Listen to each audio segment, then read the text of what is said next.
কোনো নীতি নিয়ে মারামারি না। আমি পত্রিকা পড়ে যা দেখলাম, এটা হচ্ছে আপনার এই গাড়ি ঘোড়া যারা চালান, স্ট্যান্ডটা যারা ইউজ করেন তাদেরকে টাকা দিতে হয়।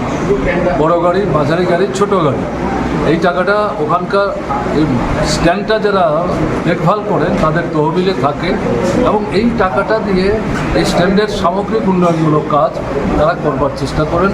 এবং তাতে কোনো কোনো সময় যদি শ্রমিকরা কেউ খুব অসুবিধায় পড়ে যান, আর্থিক সহযোগিতার দরকার হয়, চাইলে পরে অতীতে আমরা যা দেখেছি এখান থেকে তারা সাহায্য পেতেন। কিন্তু এই সময় যেটা দেখা যাচ্ছে কোনো সাহায্য পাচ্ছেন না। আমি সংবাদটা পড়তে গিয়ে দেখলাম এখানে পানীয় জলের ব্যবস্থা নেই। একটা টিউবওয়েল ছিল, এটা গত প্রায় মাস দুয়েক যাবে নষ্ট বলছে, কিন্তু কেউ কোনো নজরই নিচ্ছে না। এবং কিন্তু এর মধ্যে ভাগ বাটোয়ারা নিয়ে মারপিট হচ্ছে, আহত হয়েছে, হাসপাতালে গেছে, ফলে একটা অংশ খুব প্রকাশ করে আজকে সাউথে গাড়ি চালানো বন্ধ রেখেছে। প্রতিবাদ তো করতে হবে, কিন্তু এটা মুখ্যমন্ত্রীর বিধানসভা কেন্দ্র।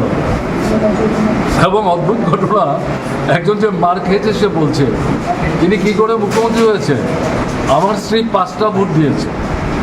যেহেতু কেউ তাকে শিখিয়ে দেয় এই পদ্ধতিতে মুখ্যমন্ত্রী হলে যা হয় তাই হবে, কোনো দায়বদ্ধতা থাকবে না।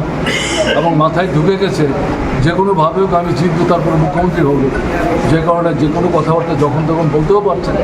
বলে এই যে ঘটনাগুলি, দৈনন্দিন যে সমস্যাগুলি, এগুলো সমাধান করার জন্য মুখ্যমন্ত্রীর কেন্দ্র বলে আমি বলছি না, কিন্তু প্রশাসনের একটা রাজ্য কেন্দ্র থেকে দায়িত্ব গ্রহণ করা দরকার, সেটা তারা করছেন না। এটা হওয়া উচিত হচ্ছে না। স্যার, অন্য একটা প্রসঙ্গ, এটা তো কোনো নীতি নিয়ে মারামারি না। আমি পত্রিকা পড়ে যা দেখলাম।